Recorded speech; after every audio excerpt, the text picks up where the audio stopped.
The 1930s had been a nightmare of suffering and doubt.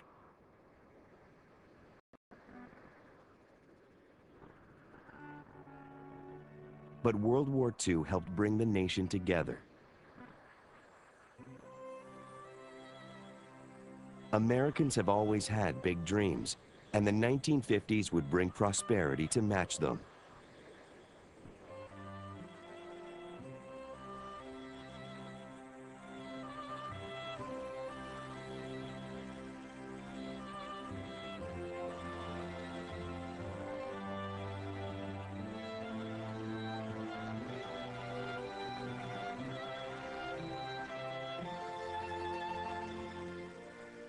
On August 8, 1945, news of the Japanese surrender reached the United States.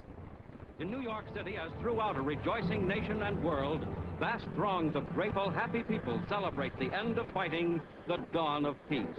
2 million New Yorkers jam Times Square. It's official. It's all over. It's total victory. The pose may not be dignified, but the young lady is not the least upset. Peace, it's wonderful. Horns in the car was blowing, waving flags, sheets, towels, and everything. All over America, the boys were coming home. I put on my full uniform to get down and get her, and lo and behold, I was missing a black shoe. And so all I had was a brown moccasin. And I put that on, and I limped across the gangway. Everyone thinking I was a wounded sailor, to embrace my bride, and that was a lovely reunion.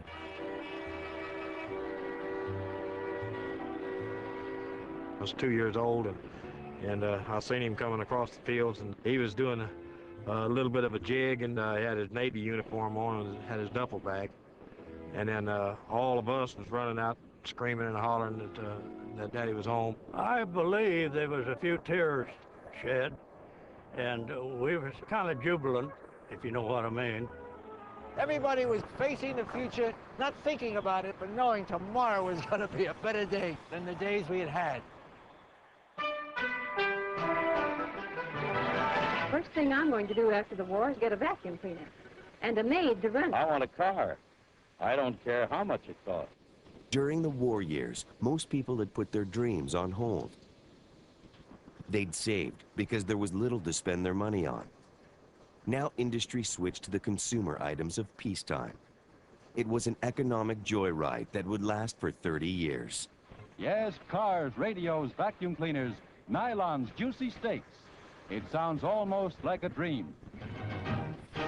Bewildered. I was really bewildered by it all, you know, what choices to make, and there were choices to make.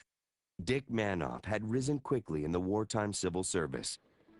He'd already come a long way from his beginnings on the Jewish Lower East Side of New York City.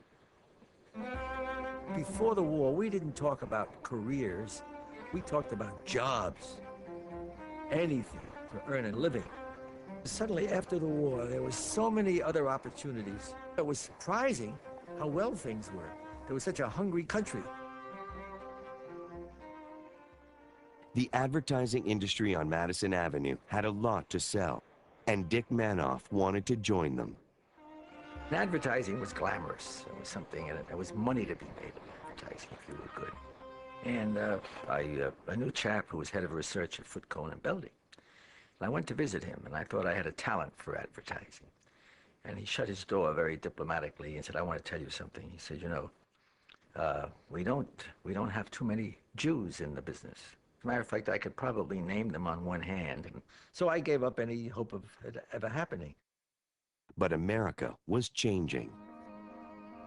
In the Navy, Endicott Peabody II, Chubb, a privileged son of Boston, had been decorated for bravery. For the first time, he'd come face to face with all kinds of Americans. I guess I learned how to get along with people because you had to get along. I believed in America as a melting pot, and that's America's strength as a melting pot. Post-war America was booming.